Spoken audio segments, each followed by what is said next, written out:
अभी तक मैं काफ़ी सैड था कि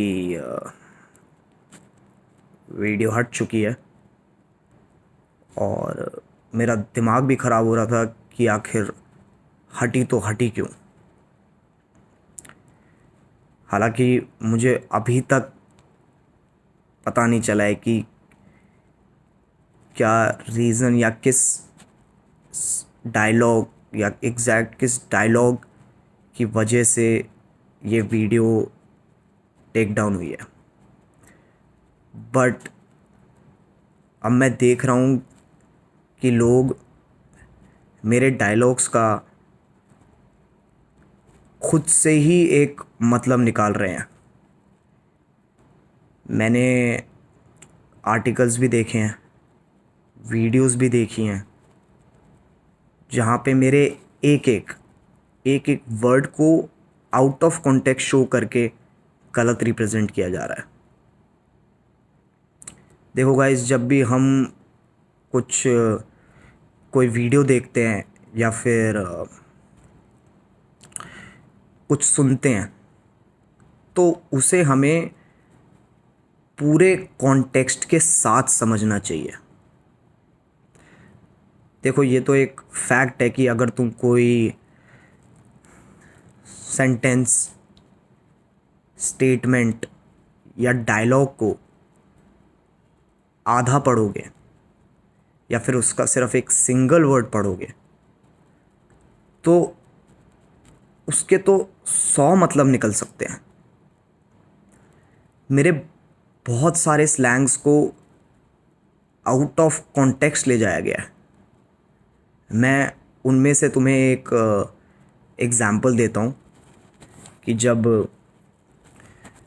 वीडियो में आमिर सिद्दीकी ब्रांड्स वाला पॉइंट कहता है कि टिकटॉक इन्फ्लुएंसर्स के पास यूट्यूबर्स से ज़्यादा ब्रांड्स होते हैं, तो मैंने उसके रिएक्शन में कहा था कि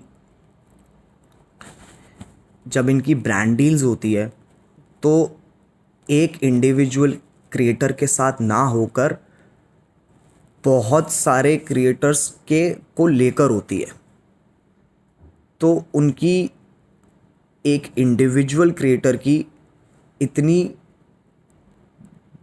ब्रांड वैल्यू नहीं होती। और उसी ब्रांड वैल्यू के कंटेक्स्ट में मैंने एक डायलॉग बोला था कि मिठाई की दुकान पे लेके जाऊंगा, 200 में बिक जाएगा। इस डायलॉग का मतलब सिर्फ और सिर्फ ब्रांड वैल्यू से था, जो मैंने 200 रुपये से रिप्रेजेंट की थी।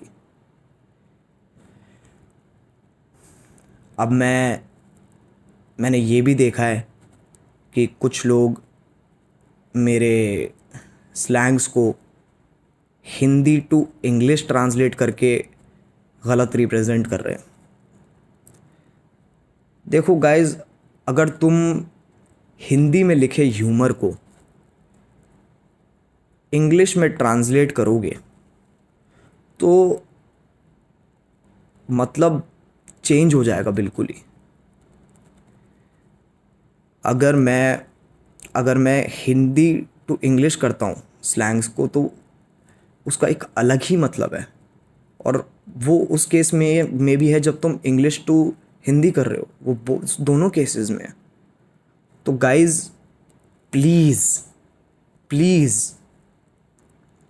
अपनी अजम्पशंस को फैक्ट्स की तरह रिप्रेजेंट मत करो।